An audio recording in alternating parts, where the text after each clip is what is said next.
प्यारे बच्चों, तो गांधी युग में हम लोग पार्ट फर्स्ट पढ़ चुके हैं। तो पार्ट टू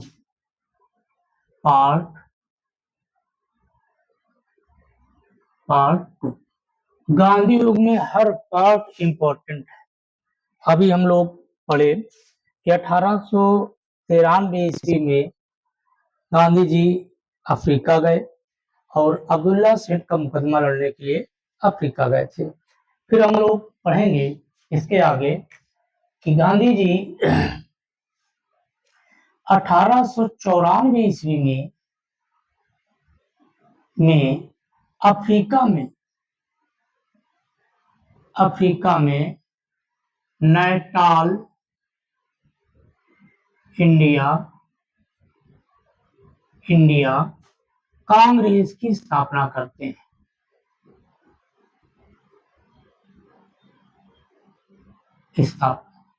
तो इस तरह अफ्रीका में नैटाल कांग्रेस की स्थापना कौन कर रहा है 1894 में? तो गांधी जी करते हैं। और 94 ईस्वी में ही गिरमिटिया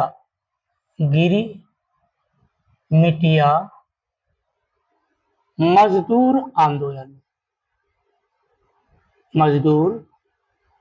आंदोलन। तो इस तरह अफ्रीका में ही गिरमिटिया मजदूर आंदोलन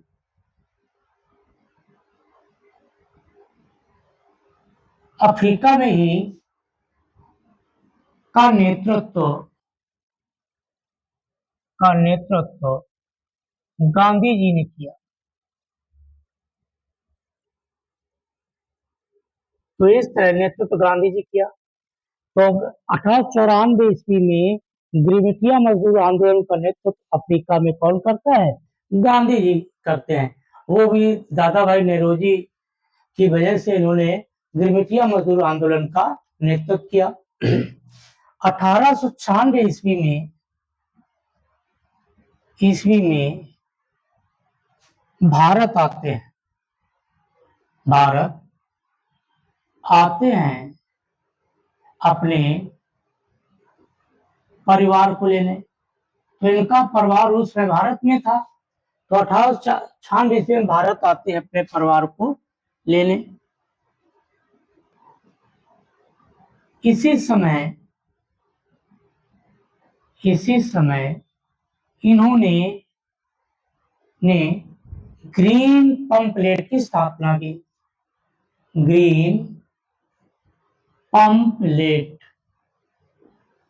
तो इस तरह इसी समय गांधी जी ग्रीन पंपलेट की स्थापना करते हैं।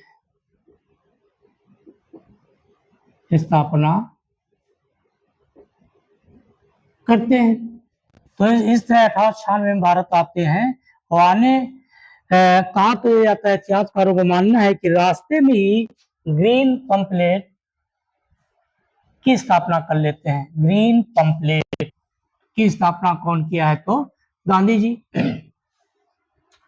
1899 ईस्वी से 1902 तक 1899 शुरू होता है, 1902 तक चलता है बोयर युद्ध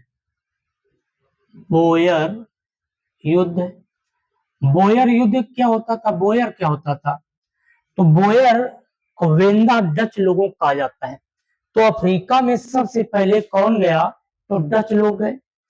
जैसे कहा जाता है कि यूरोपीय कंपनी जब भारत में आती हैं तो यूरोपियों में सबसे पहले कौन यूरोपीय आए? तो पुर्तगाली आए। तो पुर्तगाली आते हैं, डच आते हैं, अंग्रेज आते हैं, डेन आते हैं, फ्रांसीसी आते हैं, स्वीडिश आते हैं। इनका एक क्रम है। तो इसी तरह अफ्रीका में सबसे पहले कौन गया? तो डच लोग थे। और डच और अंग्रेजों के मध्य युद्ध हुआ। तो डच और अंग्रेजों के मध्य जब युद्ध हुआ तो गांधी जी ने अंग्रेजों का साथ दिया। और जब अंग्रेजों का साथ दिया तो अंग्रेजों ने क्या किया? वो युद्ध अंग्रेजों ने जीत लिया। जब जीत गए तो गांधी जी को बोयर पदक, जुलू पदक, तमाम ऐसे पदक गांधी जी को इसी युद्ध के बाद देते हैं। कौन? तो वो थे अंग्रेज। बोयर युद्ध किसके किसके मध्य हुआ? डच और अफ्रीका के अंग्रेजों के मध्य, अंग्रेजों के मध्य। तो सबसे पहले डच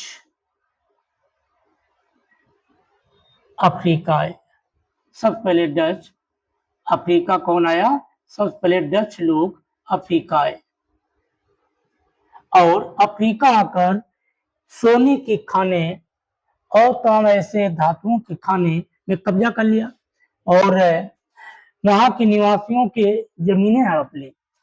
तो अफ्रीका के जो निवासी थे उनसे डच लोग जमीनें हड़प ली, सोने की खाने, चांदी की खाने, हीरे की खाने, इनमें कब्जा कर लिया। तभी अफ्रीका के अंग्रेज और डच लोगों में विवाद हुआ। तो डच और अफ्रीका के मध्य एक बोयर युद्ध होता है। गांधी जी अंग्रेजों का साथ दिया, अंग्रेजों का साथ दिया और जब साथ दिया तो अंग्रेज खुश हो गए। अंग्रेज खुश होकर गांधी जी को बोयर पदक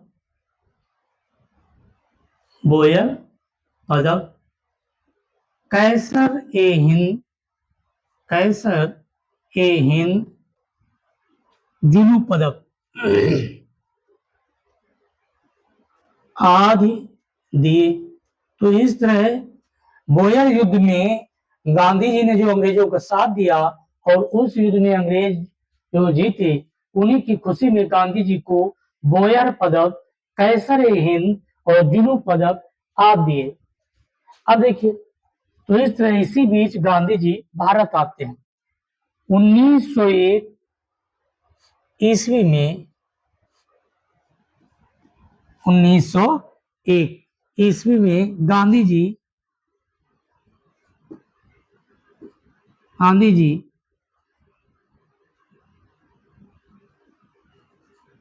भारत आए।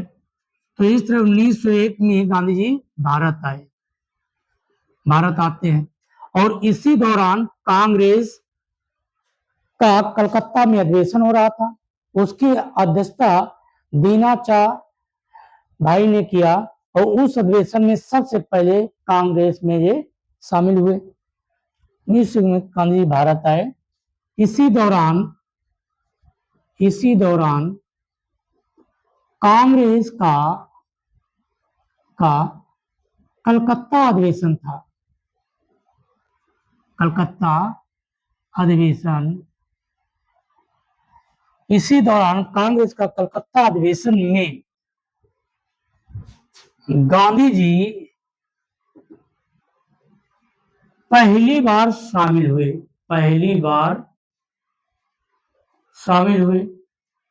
तो यदि प्रश्न पूछ दिया जाए कि कांग्रेस का वो कौन सा अधिवेशन था जिस अधिवेशन में गांधी जी शामिल हुए थे, तो 1901 का अधिवेशन, कलकत्ता अधिवेशन, और पहली बार गांधी जी कांग्रेस के कलकत्ता अधिवेशन में शामिल हुए। तो इस तरह गांधी जी थे कलकत्ता अधिवेशन में पहली बार शामिल हुए 1901 में।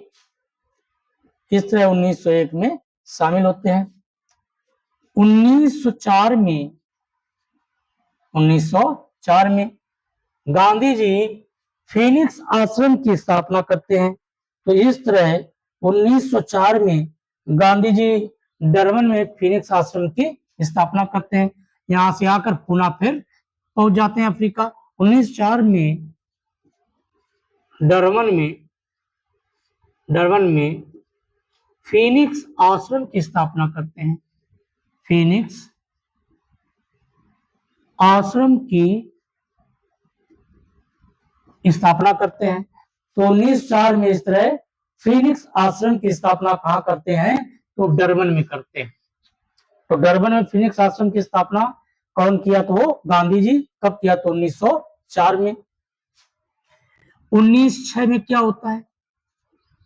1906 में जो भी भारतीय अफ्रीका या अन्य देशों में जाते थे, खासकर अंग्रेजों की कंट्रियों में, तो उनके लिए एक नियम था कि पंजीकरण कराना अनिवार्य है, और कोई भी विदेशी भारत आता था तो कोई भी पंजीकरण का ऐसा नियम नहीं था।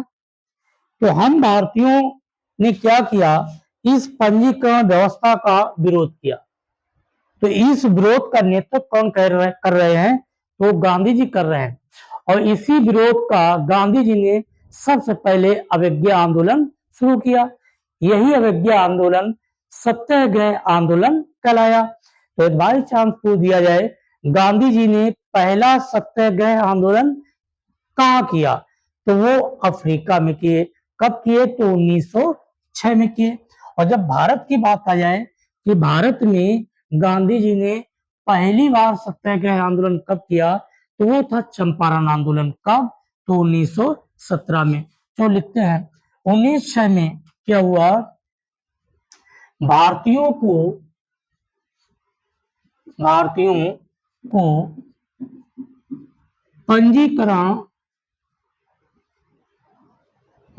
पंजीकरण अनिवार्य था। भारतीयों को पंजीकरण अनिवार्य था, लेकिन गांधी जी ने इसका विरोध किया। इसका विरोध किया तो वह विरोध जो है अवज्ञा आंदोलन के रूप में, या कह दे सत्याग्रह आंदोलन का रूप लिया, विरोध किया। यह आंदोलन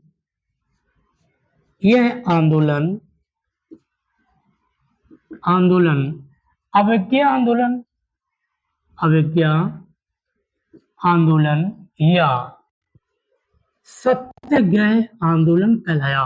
सत्याग्रह आंदोलन कहलाया। तो इस तरह गांधी जी का ये पहला सत्याग्रह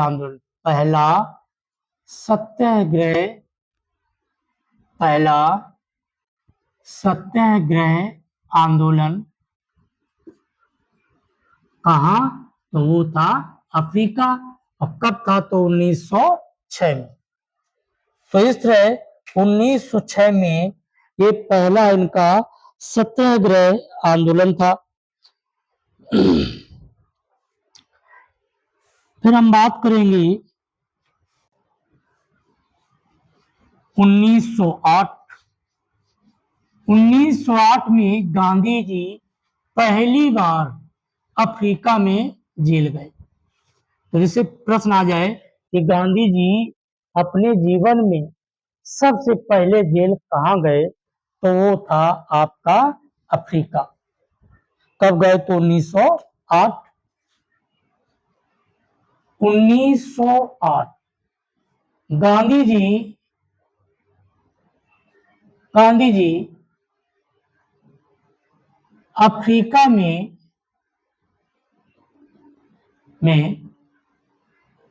पहली बार जेल गए। तो इस तरह गांधी जी अफ्रीका में जेल कब जाते हैं? तो 1908 में।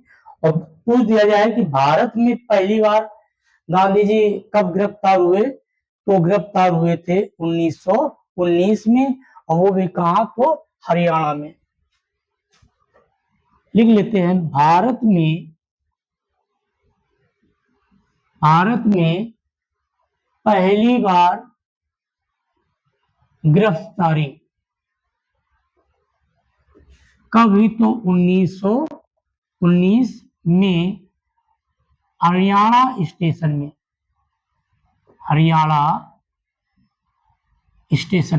तो इस तरह भारत के हिसाब से पहली बार गिरफ्तारी कब हुई? तो 1919 में, वो भी कहाँ हुई? तो हरियाणा स्टेशन में। और 1908 में गांधी जी पहली बार अफ्रीका में जेल जाते हैं। 1909 में गांधी जी पहली बार अपनी रचना हिंद स्वराज में विचार रखे। ये पहली कृति 1909 में हिंद स्वराज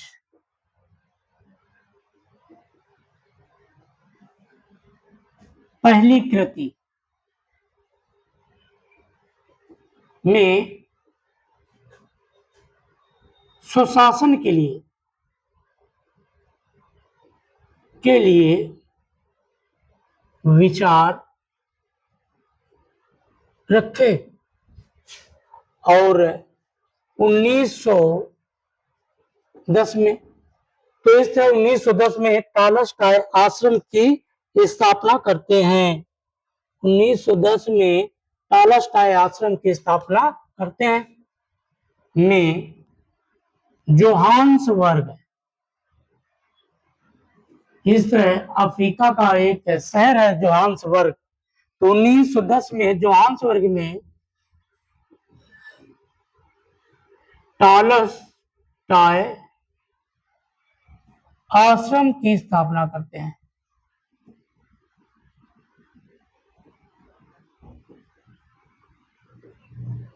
तो इस तरह गांधी जी एक लेखक थे टॉलस्टॉय, और उनके विचारों से प्रभावित थे। तो 1910 में गांधी जी जोहान्सबर्ग में टॉलस्टॉय आश्रम की स्थापना करते हैं। अब अफ्रीका, चूंकि गांधी जी अफ्रीका में थे ही, तो और इसी दौरान एक ऐसी स्थिति बन गई कि विश्व युद्ध जैसी स्थिति आ गई कि विश्व युद्ध होने वाला है। तो अफ्रीका से डायरेक्ट गांधी जी लंदन पहुंचते हैं। और प्रथम विश्व युद्ध शुरू कब होता है? तो 1914 से 18। तो 1913 में ही गांधी जी लंदन में पहुंच जाते हैं। प्रथम विश्व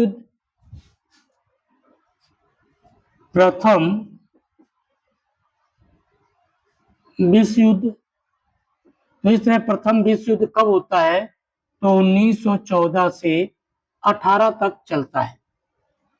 इस विश्व युद्ध में गांधी जी ने अंग्रेजों का साथ दिया। ब्रिटेन की सीधी लड़ाई तुर्की से थी। ब्रिटेन से तुर्की के मध्य, तो इस तरह ब्रिटेन से तुर्की के मध्य जब लड़ाई शुरू हो जाती है, प्रथम विश्व युद्ध 1914 से 18 के बीच, तो गांधी जी जो थे वो ब्रिटेन का साथ देते हैं। गांधी जी इस दौरान अफ्रीका से ब्रिटेन आए।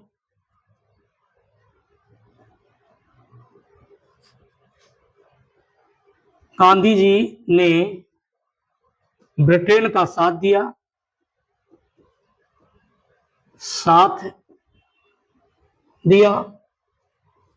भारतीयों को ब्रिटेन की सेना में भर्ती किया। ब्रिटेन की सेना में भर्ती किया। तभी गांधी जी को भर्ती करने वाला सर्जन कहा गया। गांधी जी को भर्ती करने वाला सर्जेंट कहा गया। तो भर्ती करने वाला सर्जन किसे कहा गया? तो गांधी जी को कहा गया। अब गांधी जी ने ब्रिटेन सेना के लिए एम्बुलेंस की स्थापना की कि कोई भी सैनिक घायल हो जाए तत्काल उसकी व्यवस्था किया जाए। ब्रिटेन सेना के लिए एम्बुलेंस की स्थापना की। तो ये मदद किया गांधी जी ने, ब्रिटेन सेना के लिए एम्बुलेंस की स्थापना की, और भी गांधी जी ने ढेर सारी मदद ब्रिटेन की किया। तो इस तरह प्रथम विश्व युद्ध 1914 से 15। और इसी दौरान इनके जो राजनीतिक गुरु थे गोपाल चंद गोखले, गोपाल चंद गोखले को पता चला कि इस समय गांधी जी थे वो ब्रिटेन का साथ दे रहे हैं, तो गांधी जी को निर्देश दिया कि आप भारत आए। गांधी जी के राजनीतिक गुरु कौन थे? तो थे गोपाल कृष्ण गोखले। गोपाल कृष्ण गोखले। तो गांधी जी के राजनीतिक गुरु थे गोपाल कृष्ण गोखले के निर्देश पर गांधी जी जो है भारत आते हैं। गांधी जी 9 जनवरी 1915 को भारत लौटे। तो इस गांधी जी 9 जनवरी 1915 को भारत लौट आते हैं और इसी 9 जनवरी को प्रवासी दिवस के रूप में मनाया जाता है। तो गांधी जी 9 जनवरी 1915 को जब भारत लौटे थे तो भारत सरकार ने 9 जनवरी को प्रवासी दिवस के रूप में मनाते हैं। 9 जनवरी को प्रवासी दिवस, इस तरह 9 जनवरी को प्रवासी दिवस मनाते हैं। तो प्रिय छात्र एवं छात्राएं, आप लोगों को गांधी युग बहुत इंपॉर्टेंट है। हर प्रतियोगी परीक्षा के लिए हर लैंड इंपॉर्टेंट है। कोई भी प्रतियोगी ऐसी परीक्षा नहीं है जिसमें गांधी युग से पूछा न जाए, लेकिन आपको चाहिए कि आप मेरा सहयोग करें, लाइक करें, सब्सक्राइब करें और अधिक से अधिक इन वीडियो को देखें और अच्छा से एक नोट्स बनाएं। धन्यवाद।